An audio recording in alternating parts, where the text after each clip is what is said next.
حاضرین، خطابات آپ سنتے رہتے ہیں، میں کوئی بہت اونچا کوئی مقرر یا خطیب نہیں ہوں، نہ مجھے کوئی علم کا دعویٰ ہے نہ خطابت کا۔ مقصد یہ ہے کہ چند الفاظ جو اللہ کی بارگاہ میں اللہ کی رضا کے لیے میں آپ تک پہنچانا چاہتا ہوں اور آپ اللہ کے لیے مجھ سے سننا چاہتے ہیں، وہ کچھ چند جملے، چند باتیں، ایک بات بھی اگر آپ کے دل میں اتر جائے اور آپ اس پر عمل پیرا ہوں تو میرے لیے بھی باعث نجات ہے، آپ کے لیے بھی۔ ہمارا راہبر، یعنی جس نے ہماری راہبری کی، وہ خود بھول گیا۔ راستہ اتنا دشوار تو نہیں تھا، لیکن جب آنے والا پہلی مرتبہ اس راستے پر آیا ہو تو وہ بھول جاتا ہے، اور اس کی وجہ سے ہم 4-5 میل آگے نکل گئے۔ وہاں سے پھر کسی سے پوچھا منزل کا پتہ تو ہم پہنچے، ورنہ بر وقت ہم پہنچ جاتے ہیں۔ اب کافی دیر کے بھٹک رہے ہیں۔ میں پہلے اس تاخیر کے سبب، بھٹکنے، منزل اور راہبر کے حوالے سے گفتگو کروں گا۔ یہ ملک ہمارا ہے، پاکستان ہے، مسلمانوں کے لیے یہ خطہ معرض وجود میں آیا۔ ہم علاقوں کو بھی جانتے ہیں، علاقے والے ہمیں بھی جانتے ہیں، لیکن چونکہ پہلی دفعہ اس منزل کی طرف ہم نے سفر کیا تو ہم نے یا تو جگہ کا نام پوچھنا تھا، پھر راستے میں پوچھتے پوچھتے اس جگہ پہنچتے، یا کوئی سنگ میل ہوتا کہ اس پر اس جگہ کا نام لکھا ہوتا تو ہم پہنچ جاتے، کیونکہ منزل تک پہنچنے کے لیے راہبر کی ضرورت ہوتی ہے۔ اب یہی دیکھ لیں کہ ہم چونکہ نہیں جانتے تھے، بھٹک گئے، تو راہبر کی ضرورت ہے۔ جو لوگ کہتے ہیں کہ راہبر کی ضرورت نہیں ہے، وہ کم از کم، میں تو ویسے بھی راہبر لوگوں کے خاندان میں پیدا ہوا ہوں، لیکن آج مجھے یقین ہو گیا کہ راہبر کی ضرورت ہوتی ہے، راہبروں کو بھی ہوتی ہے۔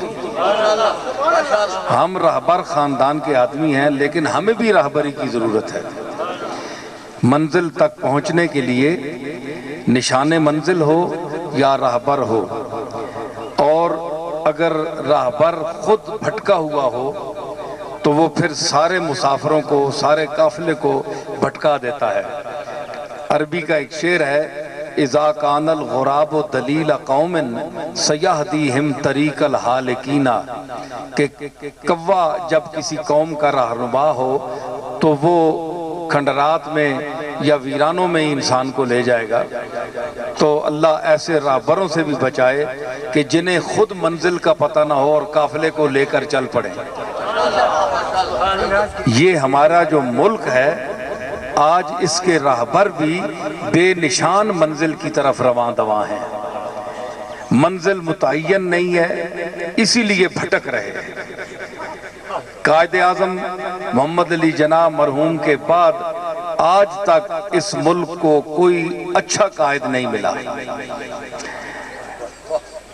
قافلے کو لے کر چلا، حصول منفعت کے لیے، کرسی اقتدار پر بیٹھنے کے لیے، اپنی خواہشات اور لذات کو حاصل کرنے کے لیے وہ کرسی پر بیٹھا، اور اسے پتہ نہیں ہے میں نے کرنا کیا ہے، اور اس ملک کا کے قیام کا جو منشور ہے، جو دستور ہے، جو آئین حیات ہے ہمارا، وہ کیا ہے؟ قرآن اور سنت کے قیام کے لیے یہ ملک بنا۔ یہ ٹھیک ہے کہ نہیں؟ ورنہ ہندو اور ہم کٹھے رہ رہے تھے، ہمیں کوئی تکلیف تھی؟ اللہ اور رسول کے نظام کو نافذ کرنے کے حوالے سے یہ ملک مشائخ اور علماء خیر نے کوشش کی، اللہ تعالیٰ نے ہمیں یہ خطہ عطا فرمایا۔ لیکن وہ ایک مخلص لیڈر محمد علی جناح، جس کے لیے کہتے ہیں کہ وہ داڑھی نہیں تھی جناب، انگریز تھا، ہمارے کئی حضرات کہتے ہیں، اس کی وضع قطع ظاہری دیکھیے لیکن اس کا دل دیکھیے، اس کی نیت دیکھیے۔ اللہ تعالیٰ نیتوں کو دیکھتا ہے، ہمارے ظاہر کو نہیں دیکھتا، ہماری نیتوں کو دیکھتا ہے۔ بڑے بڑے علماء، بڑے بڑے لیڈر اس وقت بھی تھے، لیکن اللہ نے ملک جو عطا فرمایا وہ محمد علی جناح کے حوالے سے اس کو لیڈر بنایا اور اس نے لے کر ہمیں دیا۔ وہ چلے گئے، اس کے بعد آج تک کوئی بندہ، وہی میں کہہ رہا ہوں کہ منزل متعین نہیں ہے، منزل کا پتہ نہیں ہے۔ اگر منزل کا پتہ ہے تو پھر ہمیں دھوکے میں رکھا ہوا ہے، آج تک ہم دھوکے میں ہیں۔ موجودہ حکومت بھی اسی مخمصے میں ہے اور عوام کو دھوکے میں رکھا ہوا ہے اور ہمیں للچایا جا رہا ہے کہ ہم شاید اس ملک میں دین مصطفیٰ اور نظام مصطفیٰ کو رائج دیکھ سکیں، اسی امید پر ہم لوگ بیٹھے ہیں۔ تو یہ کتنا بڑا دھوکہ ہے۔ میں اس مجلس کی مناسبت سے نہیں بول رہا، مگر یہ آپ لوگ بیٹھے ہیں، بات آ گئی ہے تو میں اس کے بعد کچھ گفتگو کروں گا۔ تو لیڈر جو ہے اس کے لیے منزل کا متعین کرنا اور منزل کا اس کے علم میں ہونا ضروری ہے۔ جس کے علم میں، معلومات میں منزل کا تعین نہیں، وہ لیڈر نہیں، وہ شیخ نہیں، وہ علامہ نہیں۔ تو آج بھی دیکھ لیے، میں اپنے حساب سے دیکھ رہا ہوں کہ ہم بھٹک گئے، راستہ نہیں پتہ چلا، آگے نکل گئے، منزل سے بھی آگے نکل گئے۔ تو منزل سے آگے نہ نکلو، منزل ہماری قرآن اور سنت ہے۔ منزل سے آگے کفر ہے، منزل سے آگے نہ نکلو، منزل تک پہنچ جاؤ تو یہ بڑی تمہاری سعادت ہوگی اور قوم کے لیے باعث نجات ہوگا یہ مسئلہ۔ حضرات، یہ عجیب پرفتن دور ہے، نئے نئے مسلک، نئے نئے طریقے، نئے نئے علم کی پگڈنڈیاں ایجاد ہو رہی ہیں۔ مسلک حقہ جو 1400 سال سے آج تک چلا آ رہا ہے وہ بحمداللہ مسلک اہل سنت والجماعت ہے، اور یہ سواد اعظم ہے۔ اور اس میں بھی جو ہمارے علماء متقدمین اور مشائخ سلف جن عقائد پر، اصولوں پر کاربند رہے، وہ ہمارے عقائد کی بنیادی اساس ہونی چاہیے، بنیاد ہونی چاہیے، اور انہی عقائد پر کاربند رہنے سے ہم منزل مراد تک پہنچ سکتے ہیں۔ یہ آج کل کے فیشنی یہ تبلیغیں جو ہو رہی ہیں، یہ آج کل نئے نئے مدرسے کھل رہے ہیں، ان سے اپنی اولاد کو بچائیں اور ان لوگوں کے پاس جائیں جن کے دلوں میں عزت رسول ہے، محبت رسول ہے۔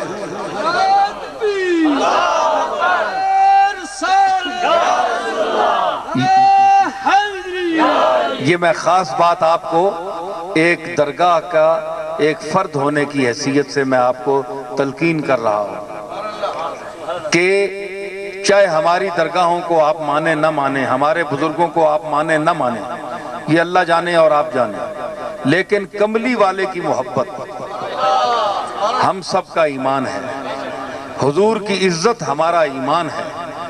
ہمارے بزرگوں نے آج تک جو کام کیا اور آج تک ہمارے بزرگوں کو جن وجوہات کی بنا پر بچشم احترام دیکھا جاتا ہے، وہ عمر بھر محبت رسول، اطاعت رسول اور عزت رسول کا درس دیتے رہے۔ اسی وجہ سے وہ آج بھی محترم ہے، مرنے کے بعد بھی محترم ہے۔ تو یہ چیز آج کل نئے نئے مدرسے کھل رہے ہیں، آج عورتیں بھی پڑھا رہی ہیں، ہمارے اسلام آباد میں مدرسے کھل گئے ہیں، مدرسۃ البنات ہے، وہاں عورتیں پڑھا رہی ہیں، ہمیں خوشی ہوتی ہے۔ چلیں دین کی تبلیغ ہوتی ہے، قرآن مجید کی تبلیغ ہوتی ہے، عقائد کی ہوتی ہے، حضور کی سنت کی تبلیغ ہوتی ہے، لیکن افسوس یہ ہے کہ نئی نسل کے دل سے وہ جو جذبہ حب رسول ہے، رسول اللہ پر کٹ مرنے کا جو جذبہ ہے وہ نکالا جا رہا ہے۔ کہتے ہیں توحید توحید توحید، میں سب سے پہلے بولتا ہوں ہمارے بزرگوں نے توحید بیان کیا آج تک۔ خواجہ اجمیری نے ہندوستان میں کیا بیان کی؟ توحید بیان کی۔ یہ مولویوں کی وجہ سے تو ہندوستان میں اسلام نہیں پھیلا، معین الدین چشتی اجمیری کی وجہ سے پھیلا ہے۔ ہندوستان میں جو دین پھیلا ہے یہ حضرت علی حجویری داتا گنج بخش لاہوری کی وجہ سے پھیلا ہے۔ ان بزرگان دین نے اخلاق سے، محبت سے، حضور کے اسوہ حسنہ پر چل کر، آپ کے طریقہ حیات کو اپنا کر، اپنے وجود پر نافذ کر کے اس شریعت کو، اسلام کو دنیا میں پھیلایا، بروں کو، بد مذہبوں کو، مشرکوں کو اپنے پاس بٹھایا، نفرت نہیں کی۔ جس طرح آج کل ہمارے بعض علماء دیکھنے میں آتا ہے کہ وہ جس کی داڑھی نہیں ہے، جس کی وضاقتہ انگریزی ہے، ٹھیک ہے، ایسی وضاقتہ نہیں ہونی چاہیے، مسلمانوں کی وضاقتہ مسلمانوں کی ہونی چاہیے، لیکن اگر اس ماحول میں چل ہی رہے ہیں، ان کی کوئی مجبوری ہے، معاملات ہیں، ہزاروں باتیں ہیں، تو ان پر شرک کا، کفر کا فتویٰ لگانا اور لا حول ولا قوت کہہ کر ان کو بھگا دینا اور ان سے بات نہ کرنا، ان کو قابل نفرت سمجھنا، یہ ہمارے بعض علماء کی سخت گیری ہے جو آج ہماری نئی نسل کے ساتھ وہ سلوک کرتے ہیں۔ تو مولوی میں اور پیر میں، شیخ میں یہی فرق ہے کہ وہ فاسق فاجر جو لوگ ہیں ان کو بھی اپنے سے اچھا سمجھتے تھے کہ ہو سکتا ہے کہ یہ انسان بظاہر اس کی شکل صورت قرآن و سنت کے مطابق، سیرت کے مطابق نہیں ہے، لیکن اس نے کوئی عمل ایسا کیا ہو جو کل اللہ کے نزدیک مقبول ہو، مجھے پیچھے کر دیا جائے، اس کو آگے کر دیا جائے۔ تو ہمارے صوفیاء ہر دم ڈرتے تھے کہ وہ اپنے سے نیچے لوگوں کو بھی، جو گناہگار ہوتے تھے ان کو بھی اپنے سے اچھا سمجھتے، خود کو گناہگار سمجھتے اور ان کو اچھا سمجھتے تھے۔ مولوی میں اور پیر میں، صوفیاء میں یہی فرق ہے، اور یہ فرق جو ہے یہ ہمیشہ رہے گا۔ صوفیاء کی تعلیم عین رسول اللہ کی تعلیم ہے۔ مزاج تصوف کیا ہے؟ تصوف کوئی کاروبار چلانا نہیں ہے، پیری مریدی کا کاروبار نہیں ہے، پیری مریدی کاروبار نہیں ہے، جس طرح کہ آج کل بعض لوگ کاروبار کی حیثیت سے پیری مریدی چلا رہے ہیں۔ پیری مریدی کیا ہے؟ ذہنوں کو آپ توحید کی طرف بلائیں، وہ توحید جو رسول اللہ نے بیان فرمائی۔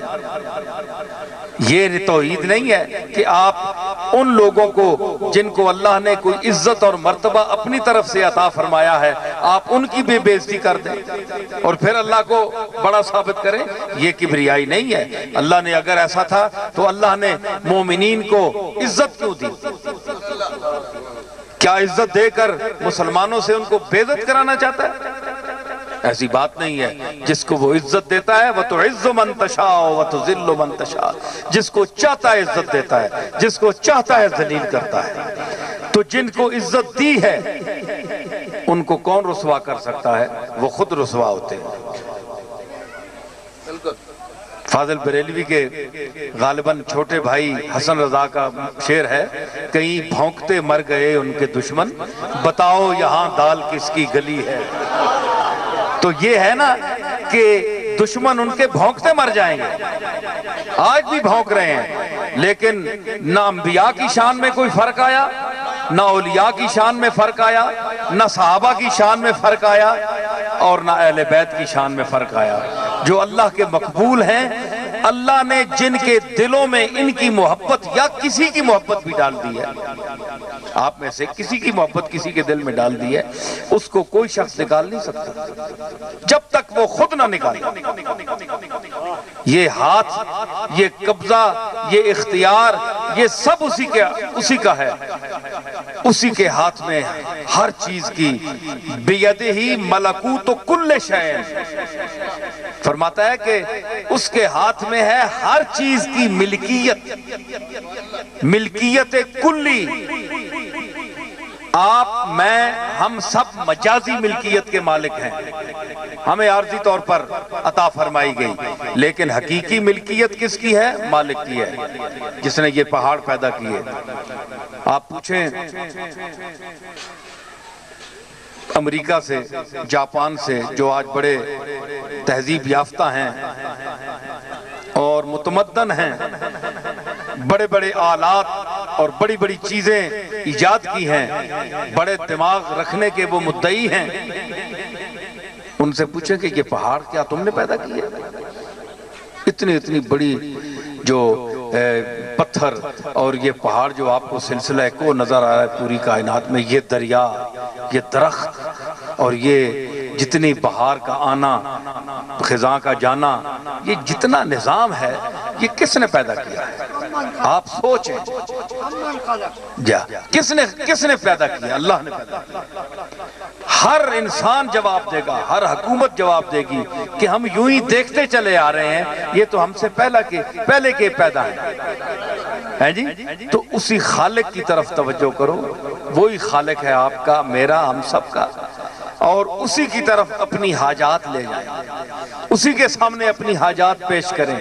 وہی قاضی الحاجات ہے، وہی دافع المشکلات ہے، وہی حلال المشکلات ہے، وہی مشکلوں کو حل کرنے والا ہے، اور وہی ظالم کے پنجے سے مظلوم کو چھڑانے والا ہے۔